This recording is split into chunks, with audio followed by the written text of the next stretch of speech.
My name is Ludvig Turner, and I'm the singer and guitar player of the band Reach. And today I've been asked of Polar Light's Awareness to answer some questions about mental health, which I'll happily do. It's something that lies close to the heart.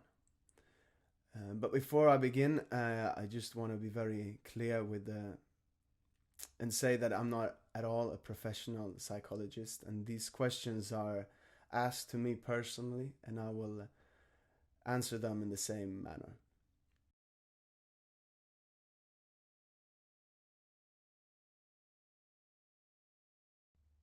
Well, I've experienced some challenges myself in recent years with the passing of my father, and my brother possibly committed suicide. He was an alcoholic as well.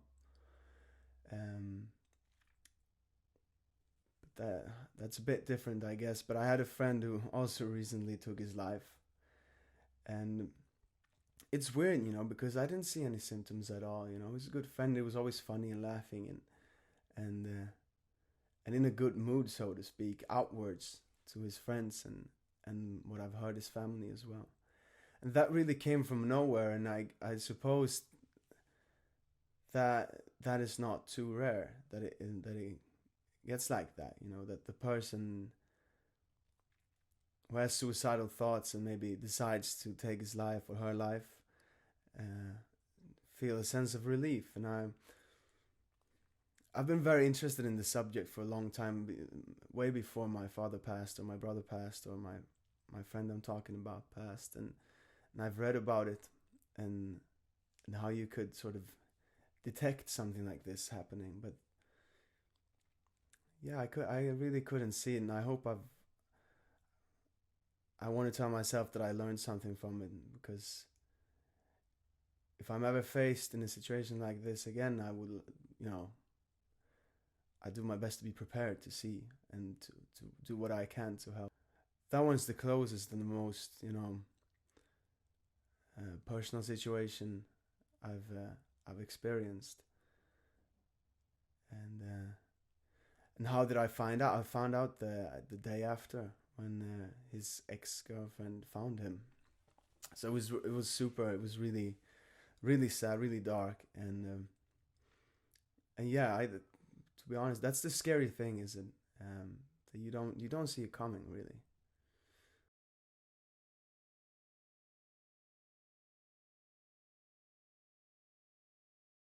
You see, when I was really young, I wasn't bothered at this at all. I was too young to understand, I suppose. But my father's cousin is really bizarre. Because I grew up in the archipelago on an island where about 200 people live, outside of Stockholm. And when I was young, my father's cousin committed suicide. He blew his brains out with a shotgun. And I've sort of got that story told much later in my life. They didn't tell me like that when I was young, but I know we had a discussion, about feeling bad and how important it is that I was told that you talk about it. That's what my parents told me. If there's, and we had that relation. We still do. Well, now it's me and my mother, but me and my father sort of as well had that relation that you could talk about issues you have. And if I couldn't talk to my parents, I would talk to my friends and stuff. But I think that was the first time I was encountered with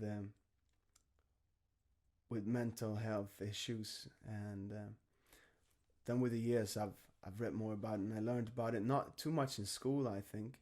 Maybe in high school or after ninth grade in Sweden, those 3 years you spend studying a specific subject. I was in music. I studied guitar, and there we had some classes, aesthetic orientation. I don't know really that the translation would be, but we sort of mentioned it there, but not really a class for it. I studied psychology A just because I was interested in the subject. So that's that's how I got into it. Yeah.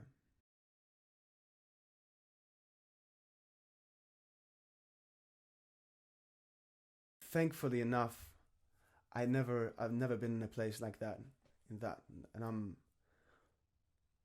I am grateful for that. I thought about suicide but I never considered it. You know, I thought about it in the sense of, you know, as a little experiment, I guess. But it's different for me, you know, because I was never in that place. I just thought of it, you know, what would happen around me, you know, if I were to do something like that, and about the people that would hurt around me, and um, mostly that because you're not around, you know. If you do that, if you come to that place, you know, if you feel that and decide to take your life, that is, it's I get shivers just thinking about it. It's absolutely horrible. But what you leave behind you, that for me, I think I could never do that to anyone. But then again, I've never been in a place like that.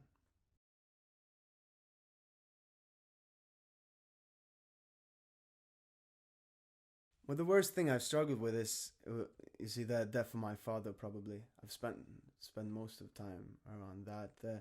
The whole COVID situation and not being able to do what I love, to play music for almost a year. That sucks, you know, of course. But the death of my father, that was tough. And with most, even if it's one of these very embracing problems, like the passing of a family member, or any other problems you might have, I think for me personally, the best way to keep on going is to stay busy, do something you love, and find doing something you love. Keep busy, do something you love and you feel is of importance to yourself. um, I work a lot, um, you know, with stuff that isn't music. I got into the woods. I work with a chainsaw, and I do all kinds of stuff. I work at seas, on a boat, and so, you know, I just stay busy with anything because, you know, I spend, you see, I work now in the archipelago. I'm not now I'm in my apartment in Stockholm City, and I come here on the weekends, and it's not like just because of the situation. I've been like this for my whole life. If I sit still for too long, you know, alone, and start thinking about stuff, I just go insane, you know.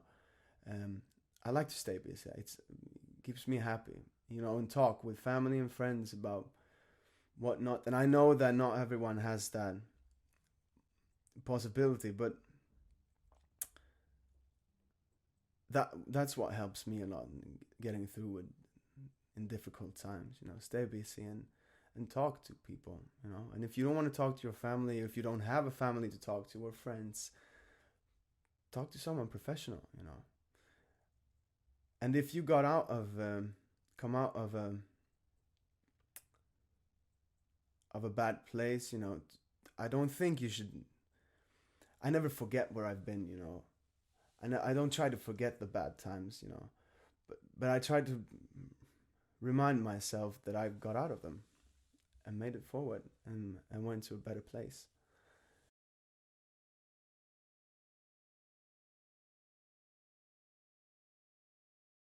I guess that's what I said before, that yeah, I keep busy, you know.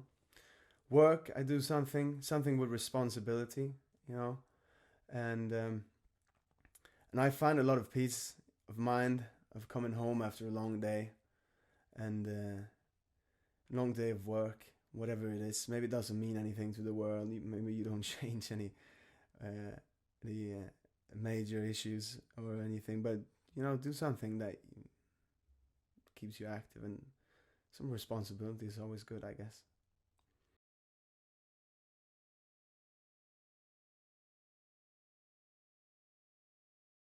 See, I like grunge music a lot. I'm a big fan of Chris Cornell, um, and his lyrics are rather. Many of his lyrics are rather dark, but as in the content.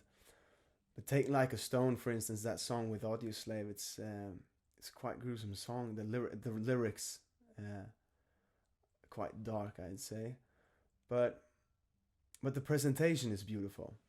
The presentation is absolutely beautiful, and I guess it's easier to relate to with the way he presents his lyrics, you know. And there's also that one thing, you know, that he could sing about stuff that I sort of recognize in my life, and that I think that's very important with music when it comes to the issues of mental health. That the main thing is, you don't want to be alone. You don't want to be alone. You don't want to feel like you're alone. I guess that is when I'm in my worst place, I feel alone. I feel like the world is punishing me for something, and I'm all alone in this state. And music does a great job of making you realize that you're not alone. Someone else's experience. There's perhaps someone that you look up to. For instance, in Chris Cornell, I really look up to. I've never met him, at all, but I listen to his music and his lyrics, and I can really, relate.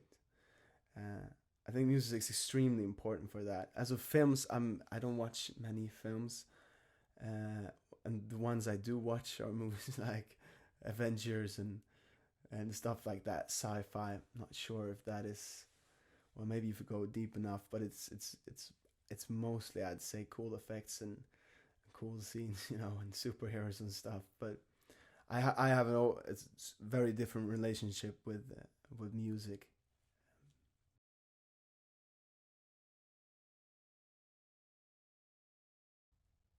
When I stay busy, that's when I live the fullest. When I do something with my brother, I love that. It's with my friends, of course, playing music with my band Reach is something that gives me great joy. But I love, being on stage and playing rock and roll. But I think I'm not sure yet, but I think it's hanging out with because the band is me and my two best buddies, and just like hanging out with them, because we do a lot of shitty gigs, and but it doesn't matter. Just like being around them and having good times and working hard, sweat and tears, that brings joy. Absolutely. And when times that I haven't been living my life to the fullest, it's probably when I just sit and feel sorry for myself, and I don't do anything, just sit out time. And it's a difficult place to get out of if you get stuck. It can last for months or, of course, years. But the longest I experienced was probably a year after my father passed. The first year after, I just spent all of my time doing stuff just to get my mind on other things. Just working and playing and writing music and just doing anything I could, except thinking too much about my father. But and it's weird, because that sounds like it wouldn't be healthy, but I felt good that the real trouble came after a year, I think. And when I really got down thinking about it, and I felt like I was being punished for something with losing my father in that way, and getting out of that was that was probably why I felt so bad, because I didn't feel like I was doing anything. I was stuck. I was just sitting out time, and then I wasn't living my life to the fullest, and I knew that he wouldn't have want me to do that. I surely didn't want myself to do that, and yeah, I was doing no good for anyone.